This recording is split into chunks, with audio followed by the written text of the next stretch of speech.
আজকে আমরা জানব জীবনে প্রতিষ্ঠিত হওয়ার সফলতার গল্প, যা পিছিয়ে পড়া জীবনকে এগিয়ে নিয়ে যেতে মনে অনুপ্রেরণা এবং সাহস জোগাতে সাহায্য করবে।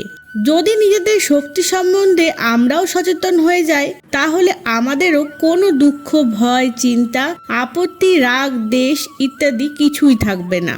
আর দুষ্টু মনোবিকারগুলিও আমাদের উপর কোনো কুপ্রভাব বিস্তার করতেও পারবে না।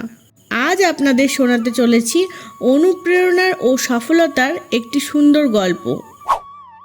এক ব্যক্তিকে তার স্ত্রী মহামূর্খ বলে গালাগাল করে এবং যথেচ্ছ তিরস্কৃত এবং লাঞ্ছিত করে। স্ত্রীর এই ধরনের ব্যবহারে তার মনে অত্যন্ত আঘাত লাগে। সে তখন তার স্ত্রীকে পরিত্যাগ করে পরিণত বয়সে বিদ্যাধ্যয়ন করতে শুরু করে। দীর্ঘকাল বিদ্যাভ্যাস এবং অটল সংকল্পের জোরে পরবর্তীকালে সংস্কৃতের সে মহাকবি কালিদাস নামে পরিচিত হয়। সমগ্র ভারতবর্ষ তার প্রতিভা ও পাণ্ডিত্য দ্বারা বিস্মৃত হয়ে ওঠে, কেননা তার গুপ্ত মনে কাব্যশক্তির বৃহৎ সম্ভার লুকিয়েছিল। একটি ডাকাত ছিল। সে পথচারীদের লুণ্ঠন ও হত্যা করে তার জীবিকা নির্বাহ করত।